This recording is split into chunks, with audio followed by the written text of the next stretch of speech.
너희는 주님께 감사하면서 그의 이름을 불러라. 그가 하신 일을 만민에게 알려라. 그에게 노래하면서 그를 찬양하면서 그가 이루신 놀라운 일들을 전하여라. 사랑하는 교회 여러분, 오늘은 성령 강림 후 8째 주일입니다. 모든 생명을 사랑하시는 주님께 찬양과 경배를 올려 드립시다.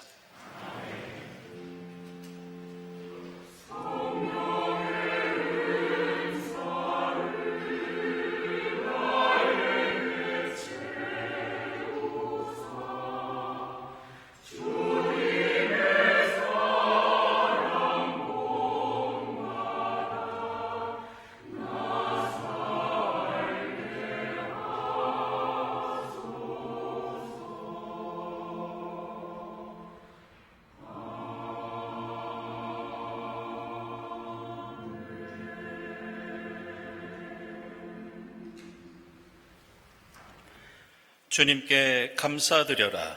그는 선하시며 그의 인자하심이 영원하다.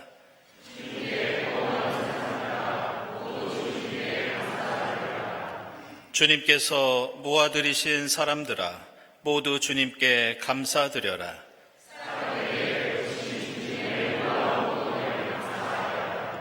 주님께서는 목마른 사람에게 물을 실컷 마시게 하시고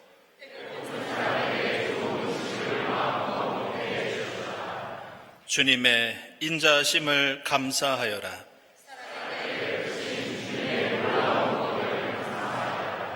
아멘.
너희는 씻어라.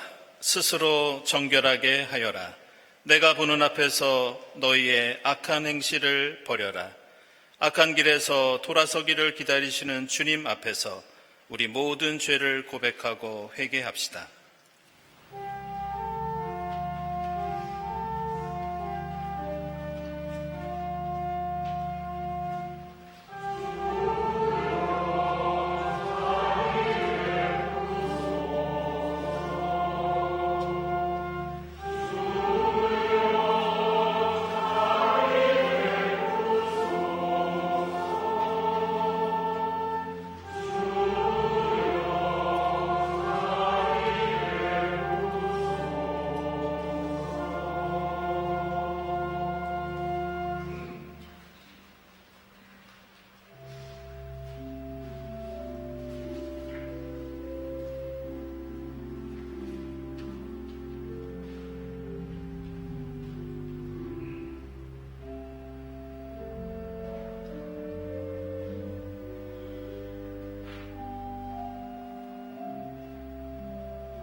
오너라, 우리가 서로 변론하자. 너희의 죄가 주홍빛과 같다 하여도 눈과 같이 희어질 것이며 진홍빛과 같이 붉어도 양털과 같이 희어질 것이다. 이 말씀에 의지하여 우리 모든 죄가 용서받았음을 선언합니다.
구약의 말씀은 호세아서 11장 1절부터 9절까지입니다. 이스라엘이 어린아이일 때에 내가 그를 사랑하여 내 아들을 이집트에서 불러냈다. 그러나 내가 부르면 부를수록 이스라엘은 나에게서 멀리 떠나갔다. 짐승을 잡아서 바알 우상들에게 희생제물로 바치며 온갖 신상들에게 향을 피워서 바쳤지만 나는 에브라임에게 걸음마를 가르쳐 주었고 내 품에 안아서 길렀다. 죽을 고비에서 그들을 살려주었으나 그들은 그것을 깨닫지 못하였다. 나는 인정의 끈과 사랑의 띠로 그들을 묶어서 업고 다녔으며 그들의 목에서 멍에를 벗기고 가슴을 헤쳐 젖을 물렸다. 이스라엘은 이집트 땅으로 되돌아가게 될 것이다. 이스라엘은 아시리아의 지배를 받게 될 것이다. 그들이 나에게로 돌아오기를 거부하기 때문이다. 전쟁이 이스라엘의 성읍을 휩쓸고 지나갈 때에 성문 빗장이 부서질 것이다. 그들이 헛된 계획을 세웠으니 칼이 그들을 모조리 삼킬 것이다. 내 백성이 끝끝내 나를 배반하고 바알을 불러 호소하지만 그가 그들을 일으켜 세우지 못할 것이다. 에브라임아, 내가 어찌 너를 버리겠느냐? 이스라엘아, 내가 어찌 너를 원수의 손에 넘기겠느냐? 내가 어찌 너를 아드마처럼 버리며 내가 어찌 너를 스보임처럼 만들겠느냐? 너를 버리려고 하여도 나의 마음이 허락하지 않는구나. 너를 불쌍히 여기는 애정이 나의 속에서 불길처럼 강하게 치솟아 오르는구나. 아무리 화가 나도 화나는 대로 할 수 없구나. 내가 다시는 에브라임을 멸망시키지 않겠다. 나는 하나님이요 사람이 아니다. 나는 너희 가운데 있는 거룩한 하나님이다. 나는 너희를 위협하러 온 것이 아니다. 아멘.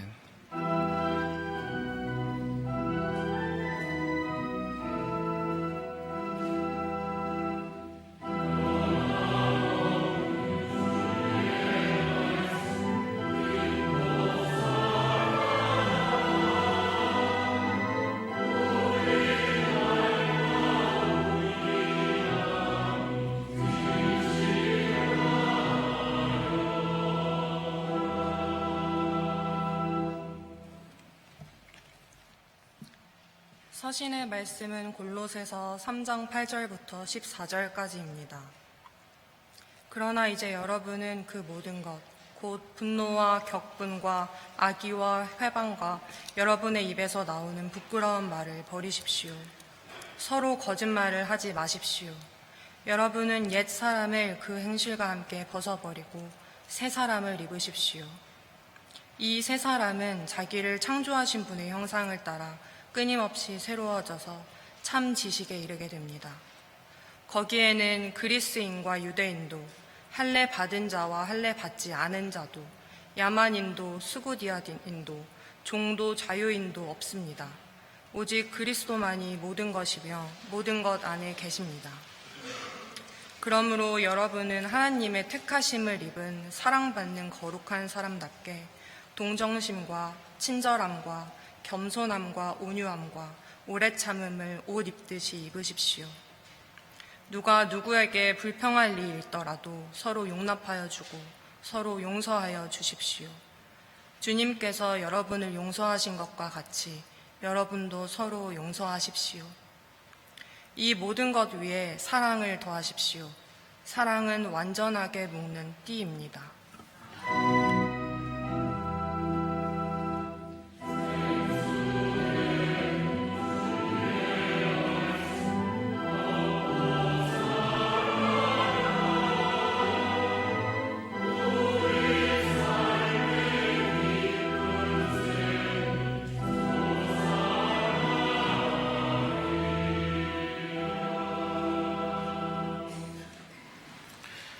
복음의 말씀은 누가복음서 12장 13절부터 21절까지입니다. 무리 가운데서 어떤 사람이 예수께 말하였다. 선생님, 내 형제에게 명해서 유산을 나와 나누라고 해주십시오. 예수께서 그에게 말씀하셨다. 이 사람아, 누가 나를 너희의 재판관이나 분배인으로 세웠느냐? 그리고 사람들에게 말씀하셨다. 너희는 조심하여 온갖 탐욕을 멀리하여라. 재산이 차고 넘치더라도 사람의 생명은 거기에 달려있지 않다. 그리고 그들에게 비유를 하나 말씀하셨다. 어떤 부자가 밭에서 많은 소출을 거두었다. 그래서 그는 속으로 내 소출을 쌓아둘 곳이 없으니 어떻게 할까 하고 궁리하였다. 그는 혼자 말하였다. 이렇게 해야겠다. 내 곡간을 헐고서 더 크게 짓고 내 곡식과 물건들을 다 거기에다가 쌓아두겠다. 그리고 내 영혼에게 말하겠다. 영혼아, 여러 해 동안 쓸 많은 물건을 쌓아두었으니 너는 마음 놓고 먹고 마시고 즐겨라. 그러나 하나님께서 말씀하셨다. 어리석은 사람아, 오늘 밤에 내 영혼을 내게서 도로 찾을 것이다. 그러면 내가 장만한 것들이 누구의 것이 되겠느냐?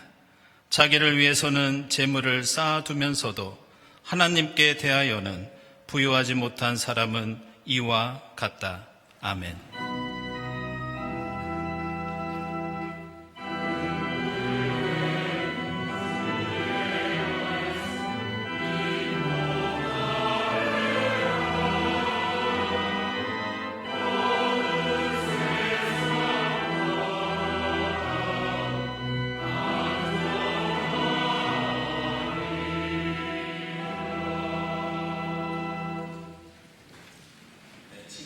시간입니다. 오늘은 성령 강림 후 8번째 주일입니다. 이 자리에 함께 하신 교우들, 또 온라인으로 예배드리는 교우들 환영합니다. 특별히 오늘 우리 교회 처음 오신 분들 환영하고요. 교회에 대해서 궁금한 점이 있으신 분들은 세교실을 찾아주시기 바랍니다. 우리 주위에 계신 분들과 함께 평화 인사 나누겠습니다. 주님의 평화를 빕니다.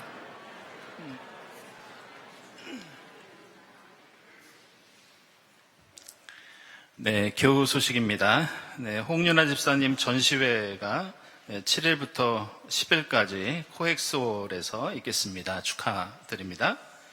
그리고 정록기 집사님 연주회가 헤이리 국제음악제가 있습니다. 9일 헤이리 북카페 포레스타에서 있겠습니다. 축하드립니다. 그리고 우리 김윤 집사님, 김영하 권사님 아드님 되시는 김관교, 그동안 오랫동안 유학생활을 하시다가 영국 런던에 있는 런던대의 교수로 임명이 되셨습니다. 축하드립니다. 그리고 강좌 안내입니다. 제10기 청년 외교 살롱 이렇게 되어 있는데요. 30일부터 9월 27일까지 국회의원 회관에서 진행됩니다. 이 강좌는 특별히 이 한반도 평화와 외교 현안에 관심 있는 이 청년들을 환영하는 그런 강좌라고 합니다. 참여를 원하시는 분들은 우리 강신아 집사님께 문의해 주시기 바랍니다. 우리 출국하시는 문성천 집사님 건강하게 잘 돌아오시기를 바라고요. 그리고 군복무 마치고 제대한 우리 청년이 있습니다. 일부 성가대의 정민혁 교우 지금 성가대에 있는데요. 잠시 일어나시죠. 여러분들 환영의 박수 부탁드립니다.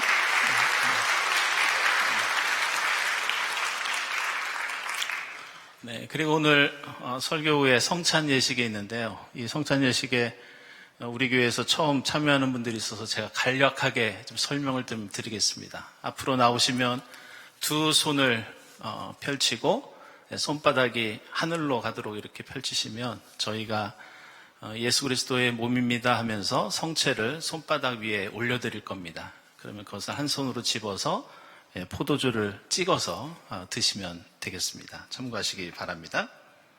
기도회 모임 강구는 주보 참고해 주시고요. 그리고 성가대 수련회, 지금 2부 성가대가 이천에서 수련회를 진행 중에 있습니다. 그래서 오늘 1부와 2부 모두 1부 성가대에서 수고를 해주고 계십니다. 감사합니다. 그리고 1부 성가대 수련회는 22일부터 24일까지 제천에서 진행되겠습니다. 에큐메니칼 인도학교 지금까지 성황리에 진행되어 왔는데요. 다음 주일이 마지막 시간입니다. 그래서 관심 있는 분들 많은 참여 부탁드리겠습니다. 그리고 평화위원회 주간 평화를 위한 행진 13일부터 14일까지 강화도에서 진행되겠습니다. 그리고 창조절 바자회를 위한 물품 수고 일정 나와 있습니다. 참고하시기 바랍니다. 8월 안내위원, 다음 주일 예배위원 감사드리고 또 교회 곳곳에서 봉사해 주시는 여러분들께 감사를 드립니다. 감사헌금, 선한 이웃헌금, 특별목적헌금 하나님께 드리고요. 오늘 점심에는 박재윤 장로님, 한경희 권사님, 지난 주까지 전시회를 갤러리에서 이어왔는데요. 감사하시면서 떡을 대접해 주셨습니다. 고맙습니다. 함께 기도드리겠습니다.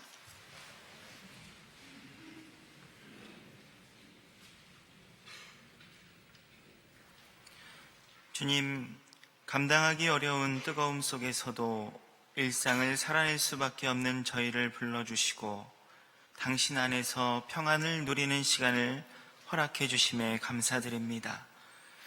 저희 평안과 달리 세상 속 끊이지 않는 분쟁과 다툼 속에서 마냥 멈칫거리는 저희에게 담대한 용기와 힘을 허락해 주옵소서. 그리하여 영원히 살아 역사하시는 예수의 삶이 오늘 저희에게서도 엿보이기를 간절히 소망합니다.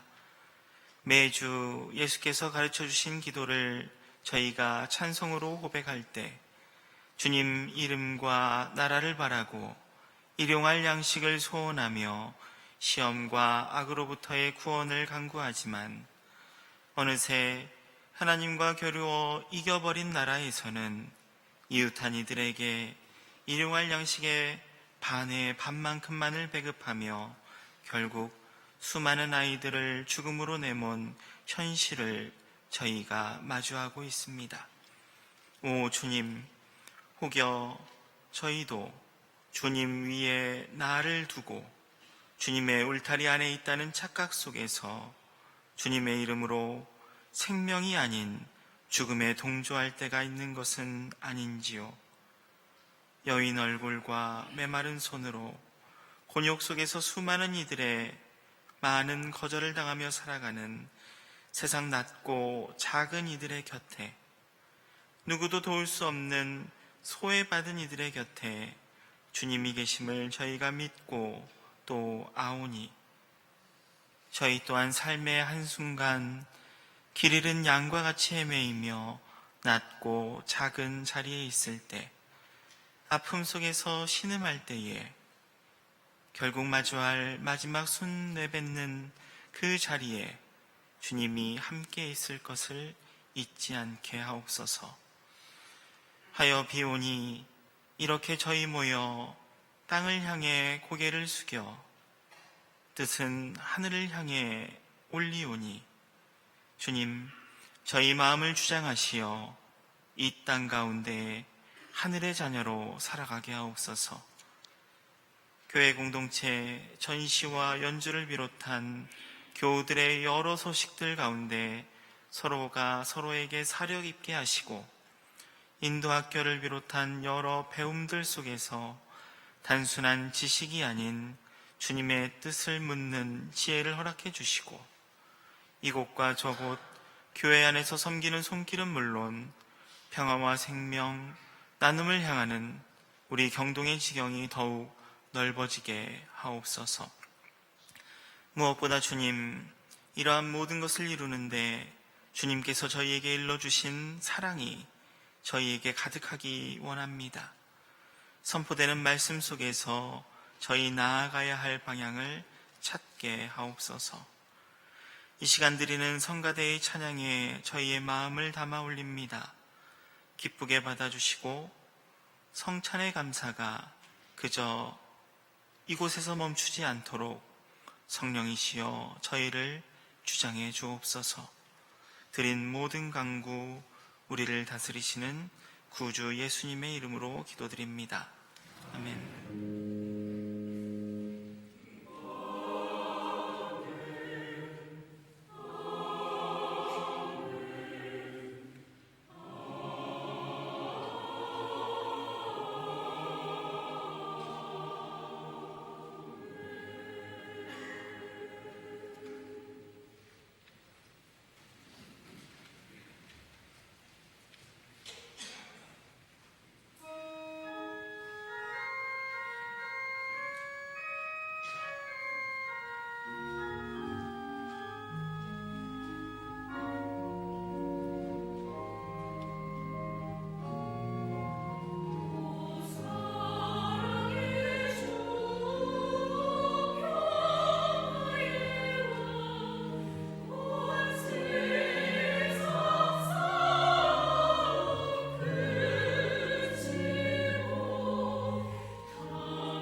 네, 우리 일부 성가대 1, 2부 예배 모두 헌신해주고 계신데 오늘 골로새서 말씀에 담겨있는 귀한 뜻을 찬양을 통해 들려주셨습니다. 귀한 찬양 감사드립니다. 그리스도교 신앙의 핵심은 이론의 여지 없이 사랑입니다. 오늘 우리가 읽은 골로새서 3장도 이러한 사랑에 대해서 우리에게 말씀하고 있는데, 특별히 오늘 말씀은 우리가 평소 생각하던 사랑에 대해서 조금은 다르게 생각해야 한다고 사도 바울이 가르쳐주고 있습니다. 그것은 우리는 사랑을 할 때 먼저 언제 누구를 어떻게 사랑할지, 사랑의 대상이나 방법에 대해서 생각합니다. 그러나 오늘 골로새서에는 사랑은 여러 가지 덕목들 가운데 하나가 아니라 우리가 하는 모든 행동 가운데 뒤따라야 하는 그리스도인의 윤리와 존재와 인식의 핵심이 사랑이라고 그렇게 강조하고 있습니다. 그래서 여러분이 잘 아시는 독일의 이 사회심리학자이자 철학자였던 이 에리 프롬이라는 분이 계십니다. 그분이 쓴 여러 책들 중에 특별히 사랑의 기술이라는 책을 읽어보시거나 들어보신 적이 있으실 겁니다. 그는 기독교 사상가는 아니었지만 그가 쓴 여러 책들을 보면 기독교의 중요한 가치와 겹치는 그런 특징들이 많이 발견되는데, 그것은 이 사랑의 기술도 마찬가지입니다. 여기에는 그리스도교 사랑과 매우 비슷한 사랑을 언급합니다. 그 내용은 사랑은 특정한 사람에 대한 감정이나 관계가 아니라 세상과 삶 전체에 대한 태도이자 인격이다, 이렇게 말합니다. 우리는 사랑할 때 A라는 사람, B라는 사람, C라는 사람이 있으면 A는 사랑할 만하고 B는 마음에 들지 않고, 지금 나는 사랑할 수 있는 여유가 있고 지금 나는 사랑할 수 있는 여력이 없고, 상대에 따라서 상황에 따라서 다른 사랑의 모습을 보여줄 때가 있습니다. 그러나 사랑은, 오늘 사도 바울은 우리 그리스도인의 존재의 이유이자 존재의 방식이라고 가르쳐 줍니다. 그래서 우리는 늘 그냥 사랑해야 합니다. 왜냐하면 주님께서 우리를 그렇게 조건 없이 그냥 사랑하셨기 때문입니다. 오늘 호세아서 11장에는 우리가 실천해야 할 사랑을 가르쳐 주시고 본을 보여주시는 하나님의 사랑을 고백합니다. 하나님은 이스라엘의 어머니가 되시고 이스라엘은 하나님의 자녀이기 때문에 하나님께서 이스라엘의 걸음마를 가르쳐 주시고 그들의 생명을 돌보아 주십니다. 그리고 이스라엘은 하나님이 주시는 젖을 먹고 하나님의 품 안에서 아름답게 자란다고 말씀합니다. 그러나 안타깝게도 하나님이 이스라엘을 사랑하면 사랑할수록, 하나님이 이스라엘에게 다가가면 다가갈수록 이스라엘은 하나님을 배반하고 하나님으로부터 멀어지고 급기야 우상 숭배에 빠졌다고 말씀하고 있습니다. 그래서 하나님은 진노하시고 이제 이스라엘은 철저한 심판과 멸망을 피하지 못할 것이라고 경고하고 있습니다. 그런데 우리는 오늘 이 호세아서를 오늘 우리가 읽은 맨 앞부분부터 끝까지 쭉 읽다 보면 뒷부분에 가서 이해하기 힘든 대목을 발견하게 됩니다. 그것은 지금까지 왜 이스라엘이 심판받아야 하는지 그 배경을 설명하고 있다가 갑자기 8절 이하에서 뒷부분에서 분위기가 달라지기 시작합니다. 이제는 더 이상 멸망이 아니라 느닷없이 하나님께서 이스라엘을 향해서 사랑을 고백하십니다. 그 고백의 내용을 보면 에브라임아 내가 너를 어찌 버리겠느냐, 이스라엘아 내가 어찌 너를 원수의 손에 넘기겠느냐, 너를 버리려고 해도 나의 마음이 허락하지 않는구나, 너를 향한 애정이 불길처럼 치솟아 오르는구나. 이렇게 8절 이하에서 언제 그랬느냐는 식으로 갑자기 이스라엘을 향한 긍휼과 사랑을 하나님께서 선언하십니다. 그렇다면 우리는 이 대목에서 묻지 않을 수 없습니다. 이스라엘이 심판을 받는 데에는 여러 가지 뚜렷한 그들의 허물과 잘못과 이유들이 있었습니다. 그런데 왜 갑자기 하나님께서는 이유 없이 자신이 결심했던 심판을 후회하고 계시고 이스라엘이 회개하지 않았는데도 사랑과 구원을 선언하고 계신 것인가? 그 이유가 오늘 마지막 절에 나옵니다. 그것은 바로 하나님의 본성, 하나님의 존재의 이유와 방식이 원래 그렇기 때문에 하나님은 사랑할 수밖에 없다는 그런 말씀입니다. 마지막 절 보시면 나는 하나님이요 너희 같은 사람이 아니다. 나는 너희 가운데 있는 거룩한 하나님이다. 나는 너희를 위협하러 온 존재가 아니라 너희를 사랑하러 온 존재다.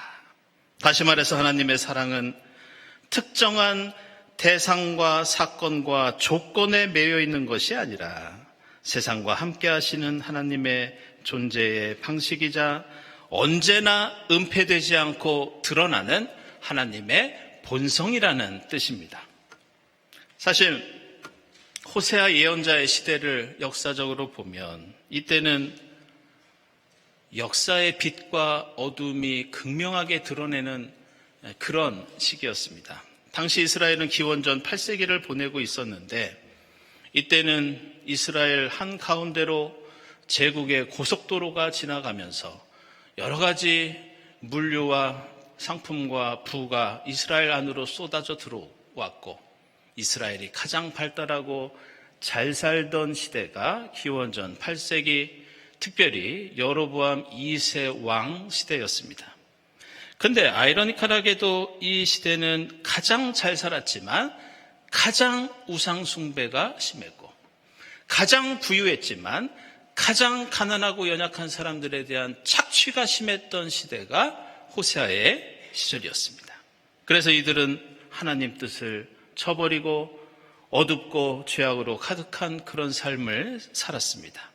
따라서 하나님께서 그들에게 징벌을 내리시고 심판을 내리시는 것은 당연한 일이었습니다.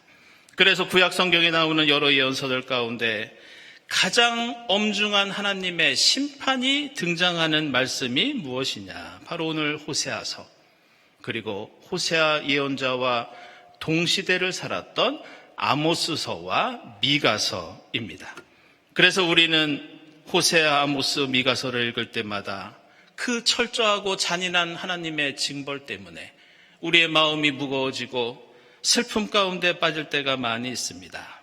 그런데 우리가 주목할 것은 이렇게 철저한 심판을 예고하는 동시대의 호세아, 아모스, 미가서지만 이 시대의 모든 예언서에 빠지지 않고 반드시 함께 등장하는 말씀이 있는데 그것은 바로 오늘 호세아처럼 하나님의 사랑, 하나님의 용서, 하나님의 구원과 은혜입니다.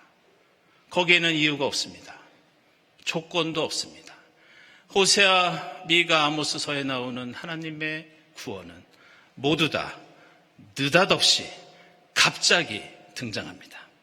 오늘 읽은 호세아서 11장뿐만 아니라 1장 7절 이하에서도 이스라엘은 죄를 지었지만 하나님께서는 긍휼과 구원을 베풀어 주십니다. 호세아서 2장에서도 이스라엘은 하나님을 배반했지만 하나님의 변함없는 사랑과 회복을 갑자기 언급합니다. 6장에서도 하나님은 갑자기 고치시고 싸매주시고 이스라엘을 일으켜 세워주십니다. 14장에서도 경제적인 풍요 때문에 타락한 이스라엘인데도 불구하고 놀랍게도 하나님께서는 이들에게 풍성한 곡식과 포도주를 줄 것이라고 약속해 주십니다. 이것은 매우 잔인한 심판을 예고하는 같은 시대의 아모스, 미가 예언자의 글 마찬가지였습니다. 아무리 하나님께서 파멸을 예고하시지만 언제나 하나님께서는 사랑을 포기하지 않으셨습니다. 그래서 미가 예언자는 미가서 7장에서 느닷없이 구원과 희망을 말하였고, 냉철한 정의의 예언자 아모스서도 처음부터 끝까지 그렇게 철저한 심판을 이야기하다가 9장에서 갑자기 회복과 은혜를 말씀하고 있습니다. 이런 이유로 오늘 골로새서의 사도 바울은 하나님의 그 사랑을 우리가 배우고 본받아 그리스도인이 어떤 사랑을 해야 하는지 설명하고 있습니다. 그것은 3장 10절에서 이제 우리가 예수 그리스도를 믿게 되었으니, 우리가 그 놀라운 하나님의 사랑을 경험했으니 이제 우리도 옛사람을 벗어던져 버리고 새 사람을 입으라고 말씀합니다. 당시 로마 시대에 이 사람에게 옷이라고 하는 것은 단순히 몸을 보호하거나 멋을 내는 용도뿐만이 아니라 그 사람의 신분과 정체성, 그리고 그 사람의 도덕성을 드러내는 상징이 그 사람의 의복이었습니다. 따라서 옛사람을 벗어던지고 새 사람을 옷처럼 입으라는 사도 바울의 가르침은 예수 믿고 새로운 존재, 새로운 정체성과 윤리를 가진 사람이 되었다는 그런 뜻이었습니다. 그런데 사도 바울은 여기에서 이 사랑을, 의복을 예를 들어 설명하다가 특별히 덧붙이고 있는 어떤 표현이 하나 더 있는데, 이것이 예수 그리스도의 사랑을 이해하는데 매우 중요한 점을 우리에게 가르쳐주고 있습니다. 그것이 무엇이냐? 그것은 새로운 존재로서 무엇을 하든지 모든 것 위에 사랑을 더하라고 하면서, 오늘 골로새서 말씀 마지막을 보시면 무엇인가 덧붙이고 있는데, 그것이 바로 사랑은 완전하게 묶는 띠이다. 사랑은 완전하게 묶는 띠다. 이런 표현을 씁니다. 이 표현을 이해하기 위해서는 당시 로마 사람들이 옷을 어떻게 입었는지 알아야 합니다. 당시 사람들은 튜닉이라고 하는 어깨에서부터 무릎이나 발목까지 내려오는 그런 겉옷을 흔히 입었습니다. 그런데 이 옷을 입고 다닐 때 중요했던 것이 바로 그 헐렁한 겉옷의 허리를 묶는 허리띠가 중요했습니다. 누가 어떤 신분의 옷을 입든지, 그 사람이 아무리 화려하고 아무리 깨끗하고 멋있는 옷을 입고 있다 하더라도 만약 이 허리띠를 졸라매지 않으면 옷이 벌어지고 옷이 흘러내려서 알몸이 드러나고 단정하지 않은 흉한 모습을 보이게 됩니다. 따라서 오늘 사도 바울은 우리가 예수 믿고 그리스도인이 되었다면 우리가 어떤 생각과 행동을 하더라도 거기에는 반드시 사랑이 더해져야 하고 뒤따라야 한다고 말씀합니다. 만약 내가 세상에서 아무리 가치 있는 것을 추구하고 멋있게 실천한다 하더라도 만약 사랑이 없다면 그것은 허리띠를 하지 않은 사람의 그 행색처럼 우스꽝스럽고 부끄럽고 수치스러운 일이 될 수 있다고 그렇게 경고하고 있습니다. 초대교회 교부였던 아우구스티누스라는 분이 계십니다. 그분이 자신이 심무하던 북아프리카에 있는 교회에서 이 사랑을 주제로 요한일서 강해 설교를 하신 적이 있는데, 이게 대략 407년경 됩니다. 근데 그 기록이 라틴어로 지금까지 남아 있습니다. 그 설교 가운데 교회의 역사에서 회자되는 유명한 한 문장이 있는데 우리말로 하면 이렇습니다. 사랑하라. 그리고 난 다음에 내가 하고 싶은 일을 해라. 이 문장입니다. 이 라틴어 문장은 오늘 골로새서 말씀처럼 그리스도인은 무슨 일을 하든지 그 위에 사랑을 더해야 한다는 뜻입니다. 그런데 이 문장을 풀어서 그 뉘앙스를 살려보면 이런 말이 됩니다. 그리스도인은 무슨 일을 할 때 만약 사랑이 없다면 차라리 아무 일도 하지 말라. 내가 말 한마디 하고 행동 하나 할 때 그 속에 사랑이 없다면 차라리 그냥 가만히 있는 것이 더 낫다. 이런 뜻입니다. 사랑하는 여러분, 우리는 생각해보면 그리스도인이나 그리스도인이 아닌 사람이나 이 땅을 살면서 추구하는 도덕과 윤리와 덕목과 가치 사이에는 큰 차이는 없습니다. 누구나 사회적인 정의를 중시하고 평화를 중요하게 여기면서 생명을 귀하게 여기고 이웃을 도와주기 위해서 노력합니다. 하지만 그리스도인만이 가지고 있는 우리의 정체성과 특징이 있으니 우리는 모든 것 위에 사랑을 더하고 사랑을 허리띠로 메고 사는 사람들이라는 겁니다. 그리스도인이 평화를 말하면서 어떤 종류의 폭력에도 반대하는 이유가 있습니다. 왜냐하면 사랑이 없는 평화는 평화가 아니기 때문입니다. 우리가 세상의 공평과 정의를 추구하지만 항상 용서와 화해를 함께 생각하는 이유가 있습니다. 왜냐하면 사랑이 없는 정의는 결코 하나님의 정의가 아니기 때문입니다. 따라서 우리가 노력하고 추구하는 그 어떤 삶과 신앙의 덕목이라도 반드시 그 위에 예수 그리스도의 십자가 사랑이 더해져야 할 줄로 믿습니다. 우리 모두 예수 그리스도의 새 사람을 옷으로 입은 존재로서 사랑의 허리띠를 두르고 모든 것 위에 사랑을 더할 수 있기를 주님의 이름으로 축복하며 기원합니다. 기도하겠습니다.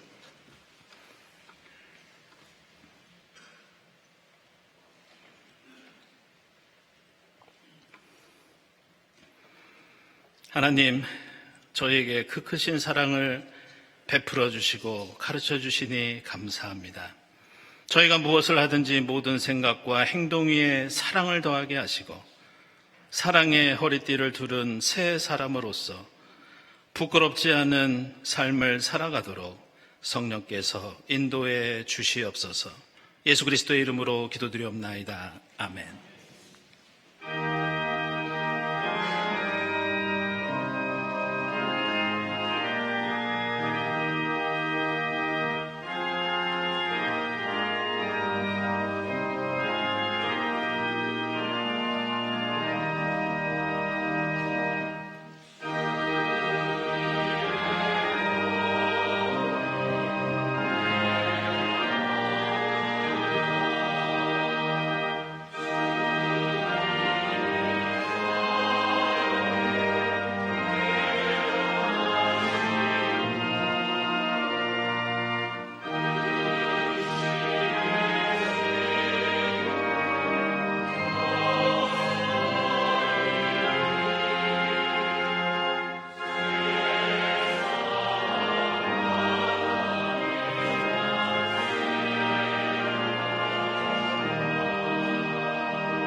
사랑하는 여러분, 이 식탁은 주님께서 자기 백성을 위하여 마련하신 잔치상입니다.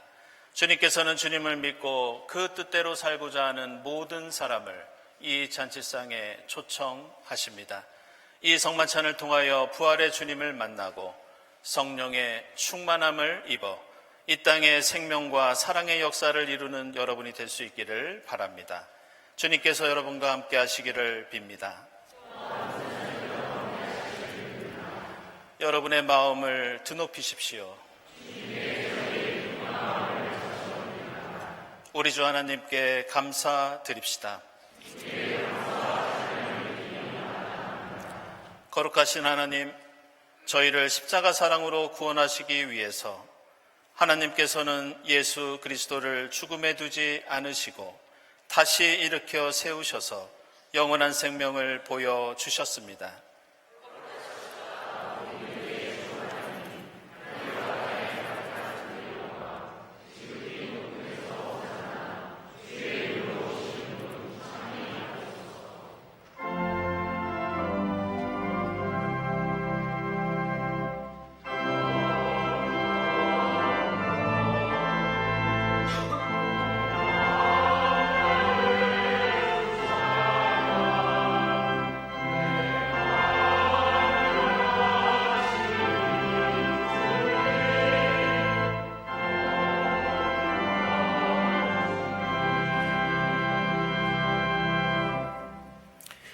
내가 너희에게 전한 것은 주께 받은 것이니 곧 주 예수께서 잡히시던 밤에 떡을 가지고 축사하시고 떼어 이르시되 이것은 너희를 위하는 내 몸이니 이것을 행하여 나를 기념하라 하시고 식후에 또한 그와 같이 잔을 가지시고 이르시되 이 잔은 내 피로 세운 새 언약이니 이것을 행하여 마실 때마다 나를 기념하라 하셨으니 너희가 이 떡을 먹으며 이 잔을 마실 때마다 주의 죽으심을 그가 오실 때까지 전하는 것이니라.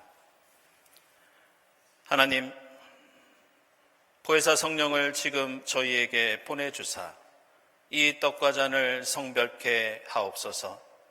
성령께서 여기 모인 저희와 임마누엘로 함께하사 이 떡과 포도주로 영원한 생명의 양식이 되게 하시며 이것을 저희가 먹고 마심으로써 부활의 새 사람이 되어 이 땅의 생명의 복음을 전하는 주님의 제자가 되게 하옵소서. 예수 그리스도의 이름으로 기도드리옵나이다. 아멘.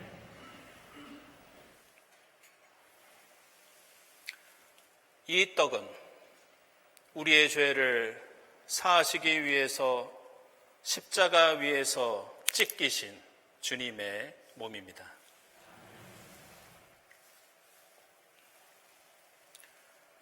이 잔은 우리를 구원하시기 위해서 십자가 위에서 흘리신 주님의 보혈입니다.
하나님, 주의 은혜로 저희를 구원하시고 생명의 양식을 베풀어 주시니 감사합니다.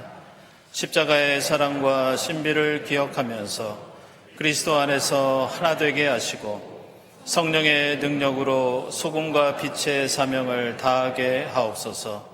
부활하신 예수 그리스도의 이름으로 기도드립니다. 아멘.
하나님 감사합니다.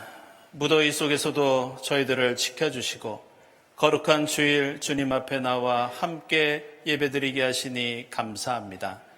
하나님, 저희를 지금 여기까지 에베네셀로 인도해 주셨사오니 돌아오는 한 주간도 주님께서 동행해 주시고 저희를 선한 길로 바른 길로 인도해 주시옵소서. 저희가 이 시간 드리는 이 감사 예물이 이 땅의 주님 나라와 의를 위해 사용되게 하시고 예물을 바치는 손길들마다 주님의 합당하신 뜻 안에서 하늘의 복을 누리게 하옵소서. 예수 그리스도의 이름으로 기도드리옵나이다. 아멘.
하나님, 부족하고 연약한 저희에게 주님의 사랑을 베풀어 주시고 가르쳐 주시니 감사합니다.